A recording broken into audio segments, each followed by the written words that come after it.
Kekuatan negara berdasarkan letak geografi. Nama saya Ricky Suwarno, berdiri di atas pundak dua superpower Amerika Serikat China melihat masa depan Indonesia.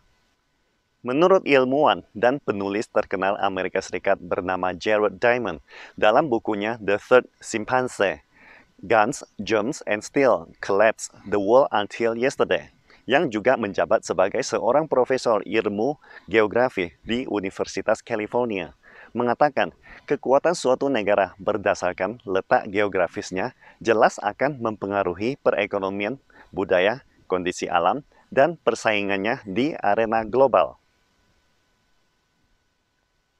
Jared Diamond bukanlah seorang sejarawan. Beliau adalah seorang pakar fisiologi dan biologi evolusi yang telah menghabiskan banyak waktu mempelajari ekologi burung di Papua. Dalam bukunya Mengapa Ada Negara Kaya dan Negara Miskin, memberikan inspirasi kepada Ricky untuk melihat bagaimana mengembangkan masa depan Indonesia. Jared Diamond membuat suatu analogi, suatu saat makhluk luar angkasa atau alien datang ke bumi, mengunjungi dua negara, Belanda dan Zambia. Alien mungkin berpikir bahwa Belanda adalah negara yang miskin, dan Zambia sebagai negara yang kaya. Seperti diketahui, musim dingin di Belanda sangatlah panjang, sebaliknya musim panasnya sangatlah pendek. Ini menyebabkan pertanian Belanda pada posisi yang sangat tidak menguntungkan. Mereka paling banyak hanya dapat menanam tanaman selama satu musim dalam satu tahun.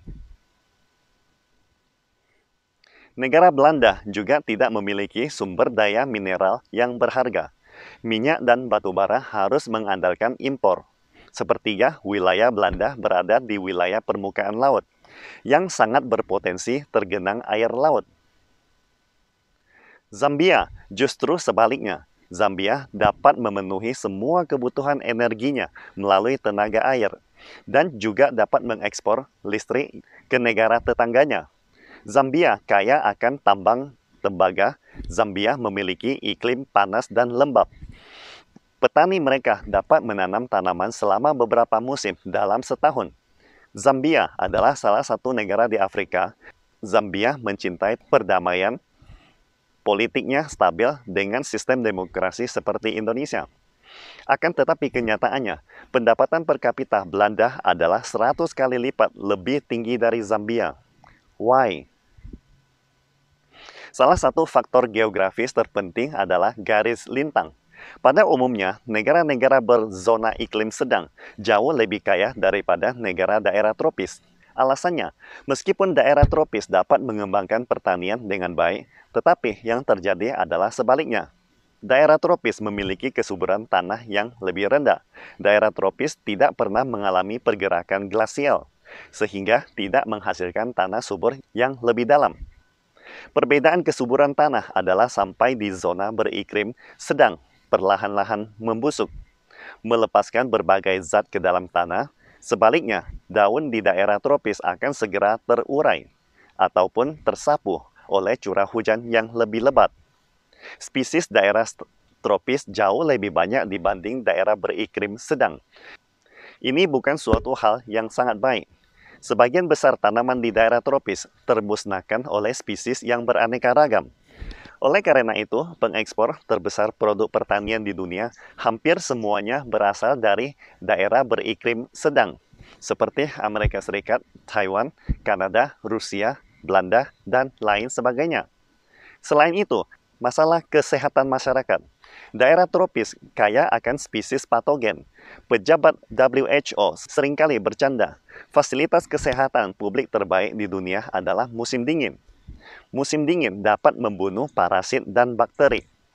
Masalah lainnya, umur hidup rata-rata populasi di negara tropis jauh lebih pendek. Menurut Jared Diamond, seseorang yang tinggal di daerah tropis kemungkinan cuma hidup sampai usia 50-60 tahun. Sedangkan harapan hidup untuk orang Italia adalah 71 tahun. Jika seorang insinyur menyelesaikan pendidikan dan pelatihan pada usia 30 tahun, maka ia dapat bekerja lebih lama di Italia. Di sisi lainnya, karena masalah penyakit, orang tropis bekerja lebih sedikit setiap tahun dibandingkan orang beriklim sedang.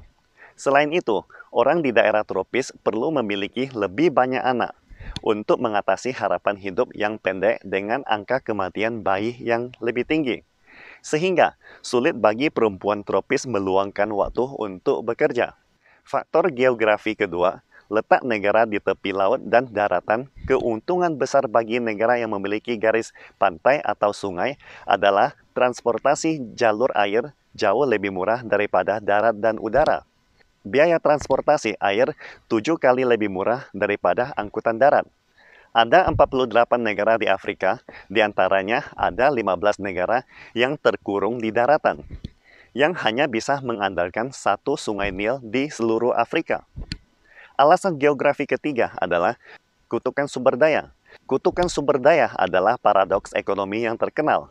Artinya, negara dengan sumber daya alam yang kaya seperti minyak dan berlian, bukannya membuat negara mereka kaya, melainkan karena kutukan justru membuat mereka lebih miskin. Hal ini dikarenakan sumber daya alam sering tidak terdistribusi secara merata, sehingga membuat negara ini lebih rentan terjadi perang saudara atau aktivitas separatis. Di samping itu, sumber daya alam yang kaya juga lebih rentan terjadi korupsi.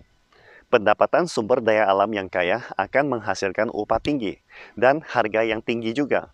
Harga tinggi tidak kondusif untuk pengembangan industri lain karena akan menaikkan biaya. Pada saat yang sama, ada negara yang tidak mempertimbangkan masalah jangka panjang. Apa yang harus dilakukan setelah sumber daya habis? Mereka tidak mencoba mengembangkan bidang ekonomi lainnya, atau pendidikan, atau investasi. Akibatnya, begitu sumber daya alam habis, harga energi jatuh menyebabkan negara tersebut kemudian menghadapi masalah ekonomi yang akhirnya membuat mereka jatuh miskin.